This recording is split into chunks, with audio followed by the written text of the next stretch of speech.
Welcome to what might be the last game of the evening. This is for a spot in the WCS Circuit Winter Championships. This is possibly the final game of the qualifiers, because spawning up here in the top position on Dusk Towers, he's the red Terran player. He's currently 2 games down in this best of 5 and has to complete a reverse sweep to win that spot. It's Millennium Dayshi. His opponent spawns in the bottom position as the blue Zerg player, narrowly winning game 1, but doing a great job of holding off on that counterattack, and doing a greater job still on game number 2, never allowing his opponent a look in. He needs one more win though, it's not over yet. Representing Euronic, it's FireCake. See if the hatch first, and we are going into the good old barracks opening here from Dayshi. So he's gone 1 game with Reaper and he's gone 1 game straight to Marines, but based on the fact that well, actually, you know, we can still be going for that reactor here, I suppose, but I wouldn't be surprised to see some Reaperage. There's an awful lot of jumping around that can be done here. Not the hugest amount between the natural and main base, but certainly a big area here. So we'll see. There's 50. Are we going to see a Reaper? We are going to see a Reaper. He's still leaving space for the add-on, so it's a very flexible build. It's a very good way to put your building, so you can kind of decide what you're doing later on. You might want to do that in conjunction with an early scout to decide which way you want to build that. It's perfectly fine. And now we have, well, FireCake going for the spawning pool afterwards. Nothing out of the ordinary just yet in this game, or very chilled out to begin with. We'll see what happens afterwards. So we're not going into 3 racks Reaper this time. We are just going to be going into a command center. And this Reaper will primarily be used for scouting. We do not have a follow-up Reaper. A Marine was produced out of the barracks behind this. So the gas is going to get saved. We're going to be using that to tech up. We're getting orbital commands. We need to get that factory and starport as soon as possible so we can get that siege tank production, get that double medevac production, potentially get some liberators later on, and really press the issue into FireCake here. So the first couple of Zerglings are being ever so slightly annoyed by the Reaper right now, but all they need to do is buy time until the Queens pop out, which will be in a matter of seconds. There we go. Main base Queen, natural Queen, all there. Denying a second or 2 on mining time by allowing a drone to go whee! But woo! Queen enjoying herself there. And unfortunately that's about all that's going to happen. This Reaper will stay alive and potentially come in for additional scouting a little bit later on. In the meantime, ooh, it looks like we have the factory on the reactor this time around, so we're going to be going into double Hellion production here. Very interesting indeed. So 3 games, 3 different builds coming out from Dayshi. FireCake now taking his 3rd base. The Reaper coming back in, making people go wee once again. Oh, and this Reaper's actually going down. Oh dear, a little bit underestimating the amount of time he had to escape there. There's 4 Lings doing a great job of cornering the Reaper in. I'll just jump down this... Oh god, no I won't, is more or less what that Reaper said just there. And the Queen will be able to finish the job. So FireCake feeling pretty good about this right now. We have the first couple of Hellions moving out, and they will successfully bypass the initial... Ooh, hello. Thinking about lining him up. Yep. Managing to get a drone on barbecue. Now the Queen's following the Hellions around. How many kills can they actually get? We need a couple more kills realistically. Can we get... Oh, they're lining up over there. Oh my god, they're lining up over there. Oh my god, they're lining up over there. That's a lot. One more. One time. Okay, 2 Hellions for 6 workers. Not bad. Not bad at all. That could have been worse, actually. They were seriously lining up. And, well...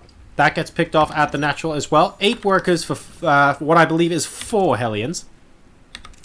So a little bit less good than last time, yep. But never mind. And we have the 3rd CC on the way for Dayshi. So Dayshi playing this less aggressively than we did previously. And he's building that 3rd CC next to the really scary warp gate looking thing that you really don't want to activate. Trust me on that one. We have the Spire coming down, relatively easy peasy for FireCake here. He's not in the middle of being harassed. This Liberator shouldn't be able to do too much. Oh wow, I say that, actually this positioning is really quite good for him. I am very surprised. Very surprised here. He was able to get in here without detection. Well, I guess the Overlord gave him a couple of seconds notice. I mean, what is the kill count on this looking like? It's 3 at the mo. He spots the layer going down. The Spore Crawler is going to be able just to plant itself there, and we should be fine. The Spire hasn't been spotted by this Liberator yet. Do we have any additional units coming out? Just a Viking there, clearing Overlords from the middle of the map. There's the Spore Crawler. And there goes the Liberator. Easy peasy, fun times. He might even want to think about taking out that Overlord, but nah, he's just going to move on out. It's fine. We'll let the Viking deal with that. So this Liberator right now doing a decent job on 3 kills so far. And FireCake is going to have to watch out very, very closely. We have a Baneling Nest as well. So Ling, Bling, Muta is going to be the order of the day for FireCake moving into the middle of this game. In the meantime, Dayshi is just ticking up. A lot of reactors going down. We have actually got a reactor on the starport being produced as well. And we have a drop moving out across the middle of the map. A single Zergling will actually spot it, but I don't know if FireCake was paying any attention. This Viking should be able to kill off this Overlord. FireCake is actually quite badly supply blocked right now, so that's a really annoying thing for him to have to deal with. If the drop comes into this location as well, he has the potential of dealing damage to an extra 4 or 5 workers. Still hasn't seen the Spire. Oh, if he gets these Marines into this kind of position, that's going to be really excellent for Dayshi. And right now this drop is doing wonders. I think he can just kind of sit here and potentially hack away at the layer. He needs to move those Marines into a better position, though. He's not going to be able to get the layer like that. And there we go. Maximum effectiveness against all of those units. He can't pick up with the medevac. Unfortunately, he's left it too late for that. And number of workers killed now 14-0.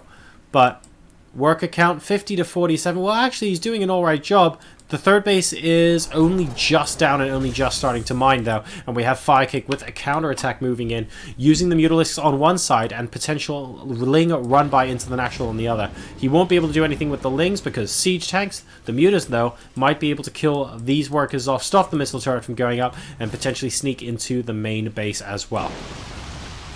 So here we go. Looks like they're going to stop the missile turret from going up, and that's a problem because this counterattack is like an anti-timing from Dayshi right now. The Mutas, how many workers did they kill off? 3. That's actually not as many as I thought, to be honest. And the missile turret did successfully go up, so maybe this is fine. Let's see what FireCake's response to that is. First picking off Creep. The Mutas, they are coming back, and here come the slow Banelings. Oh wow, well those initial connections were just fantastic.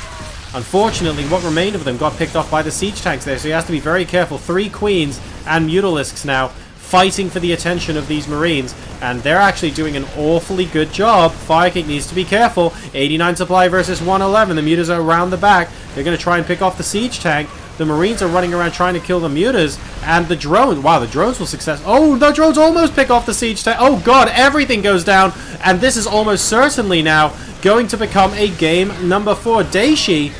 Finally, the siege tank goes down, but look at how much damage has been done. It's 116 to 70 supply. There are only 3 Mutas left. This is disastrous for our Zerg player, and Dayshi smells blood. Look at this trickle of units coming out across the map right now. The army supply is going to be woefully insufficient for Dayshi. 58 versus 18, guys. Even though this gets cleaned up, what is he going to do with the follow-up? GG! And Millennium's Dayshi gets himself on the board. This will not be a 3-0 sweep. Dayshi is looking to come back.